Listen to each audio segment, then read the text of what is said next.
souvent, vous êtes volé dans le RATP, vous êtes volé dans le tram, vous êtes volé dans la rue, vous êtes volé partout. C'est l'insécurité.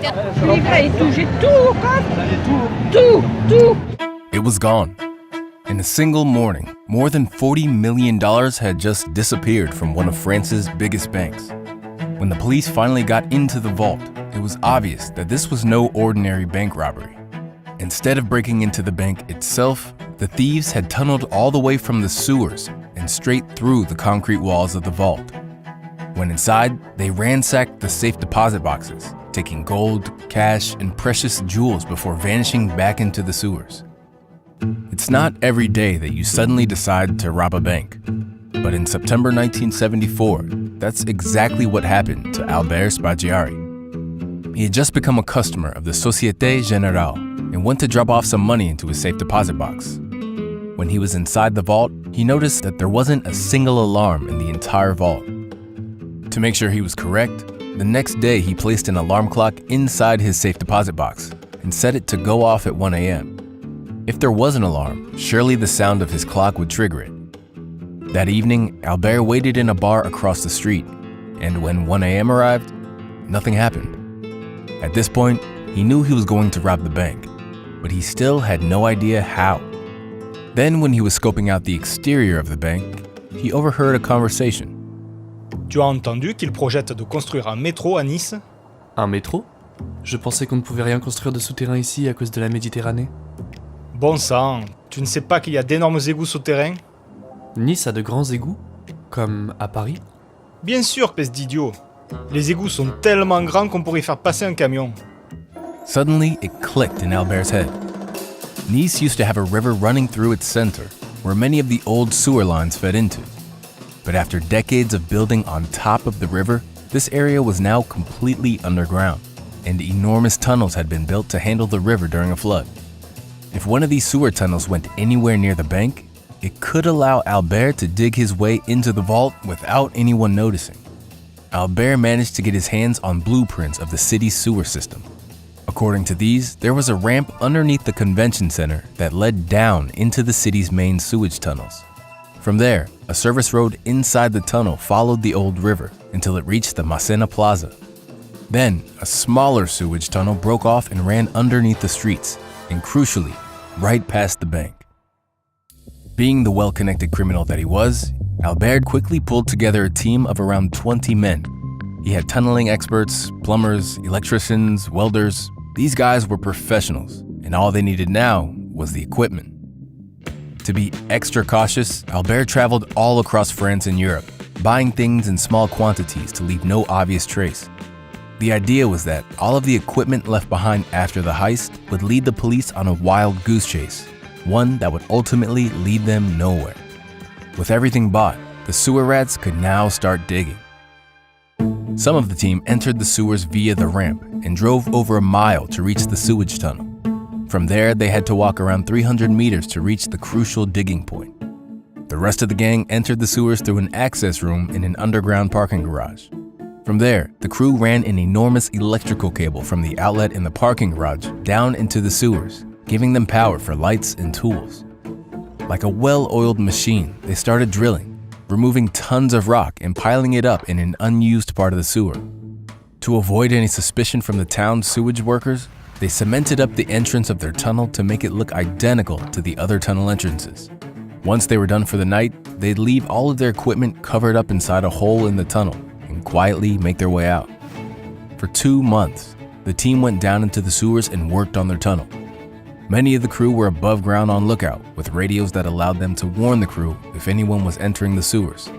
The whole operation was so professional, and after 2 months of straight digging, they knew they had to be getting close. Then, one night in July, the crew finally hit the concrete walls of the vault. But the timing was terrible.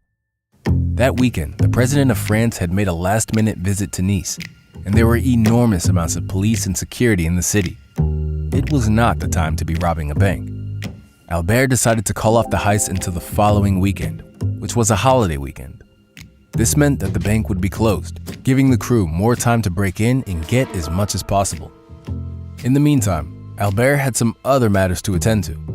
Since he was the mayor's photographer, he was actually a guest at the president's event. Just hours before this picture was taken, Albert was down in the tunnel, digging his way to the city's biggest bank. He was managing the whole operation incredibly well, and it was all thanks to Odoo. Just kidding.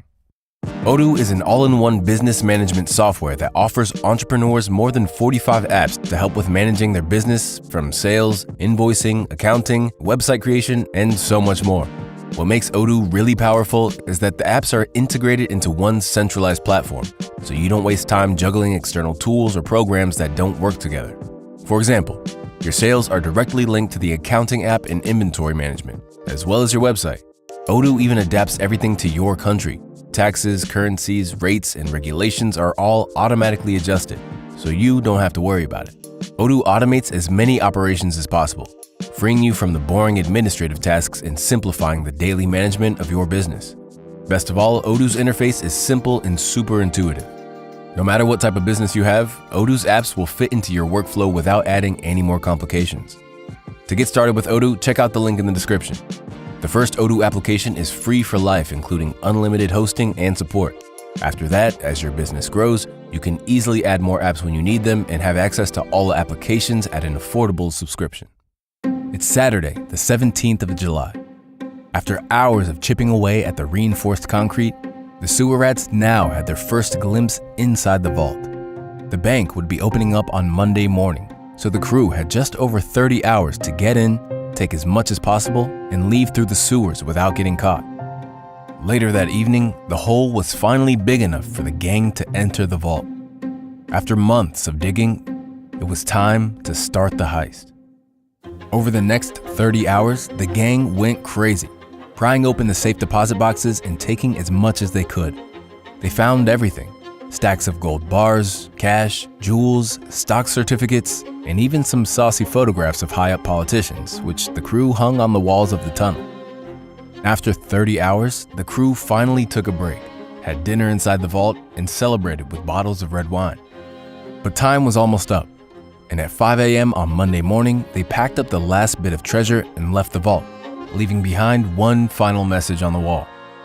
They loaded the stash into the getaway car and disappeared into the city just before sunrise. A few hours later at 8 a.m., the bank was getting ready to open. One of the workers went to open the vault door, but surprisingly, it didn't move. The lock mechanism was working perfectly, but the door just would not open. As it turned out, just before the crew had left the vault, they had welded the door shut, buying them some extra time. After several hours of confusion, the bank decided to drill their way into the vault, and only then was it obvious what had happened. Ici la Société Générale. Nous venons d'être cambriolés. Ne touchez à rien, nous arrivons. It might seem like the police had a lot of evidence. Equipment had been littered across the vault and in the sewers. Surely something would lead to one of the thieves. But amazingly, not a single fingerprint was found. The crew had worn gloves the entire time. Even the urine came back with no results, since multiple people had urinated in every single bottle. Albert and his crew had thought of everything. But what he didn't know was that the events that would lead to his arrest had already taken place 2 weeks before the heist. Up in the mountains, the police were called to a villa. Normally, this villa was empty, but the neighbor had seen a suspicious group of men constantly leaving and entering the villa. When the police questioned the men, they simply said that they had permission from the owner to use the villa. Something wasn't right, but there was nothing more the police could do, so they took down the names of the men and left. But when the heist later became headline use all over the country, the police officers couldn't shake their suspicion that the villa had something to do with the heist. And so, they got a search warrant and returned to the villa. After 100 days of the investigation leading nowhere, they were about to get their first clue. Inside the villa, the place was full of tools, equipment, and dirty clothes, all identical to those found in the sewers. 2 of the men from the villa, Alain Bornat and Francis Pellegrin, were arrested, and almost immediately they told the police everything, even naming Albert Spaggiari as the mastermind behind the whole thing. The police were finally getting somewhere. Now, they had to find their biggest target. But Albert was gone. Just a few days after the heist, he fled the country and spent the next 2 months traveling through Guatemala and the US. When he was there, he even made a phone call to the CIA and admitted to being the mastermind behind the heist. He was getting overconfident and eventually returned to Nice and continued living his life. Then, one morning, while having lunch with his wife in a cafe, Albert was approached by the waitress. Monsieur Spaggiari, il y a une femme à l'extérieur qui souhaiterait vous parler. Ah, mais qui ça peut bien être? When he walked out, he was instantly surrounded by police officers and arrested.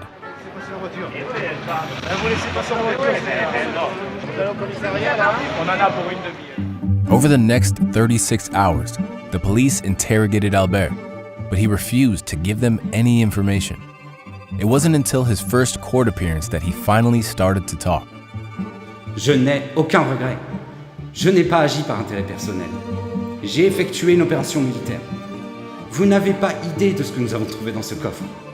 La seule valeur des bijoux eux-mêmes dépassait de loin celle de l'or et des espèces.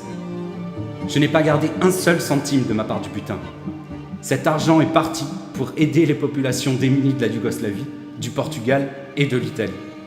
Very little of what Albert said in court was accurate. He was just playing with the police and wasting the judge's time. Over the winter, Albert went to court every week and continued to give vague and inaccurate information. But on his 20th visit to the court, things would go a bit differently. As always, Albert was taken up to the judge's office, where the police uncuffed him and locked the doors. The week before, Albert had promised the judge that he would give him a detailed description of how the heist went down. And so, Albert pulled out a piece of paper and put it on the judge's desk. Voilà, je vous ai dit tout ce que vous vouliez savoir. C'est quoi tout ça? Ça n'a aucun sens. Ne vous inquiétez pas, je vais vous montrer. Voici la table d'exposition, et ici. Suddenly, Albert ran to the nearest window, threw it open, and jumped out. He landed on a ledge, rolled, and jumped onto a car that was parked below, making a giant dent in the roof. Right beside the car was a motorbike, with the rider revving its engine. Albert hopped on, and in just a matter of seconds, he was gone. The French borders were closed and all flights leaving the country were canceled. But it was too late. Albert had vanished. As it turned out, Albert had fled to South America, and with the help of plastic surgery and a wig, he was now living in disguise. A few months after his escape, he sent a picture of himself to a local newspaper saying, "Greetings from Albert." He even sent the owner of the car that he damaged $600 and an apology note. In France, the courts had sentenced him to life in prison, but he still managed to come back every now and then and visit his mom and his wife. In the end, just 4 men were convicted and only served about 6 months in jail. Albert lived the rest of his life as a free man until he eventually died of cancer in 1989. Tout s'est bien passé, l'évasion, vous êtes tout de même en cavale. Alors maintenant, qu'est-ce qui va se passer? On va continuer à fumer des Havanes, boire du Dom Pérignon, avec les plus belles filles du monde, dans les plus beaux coins du monde.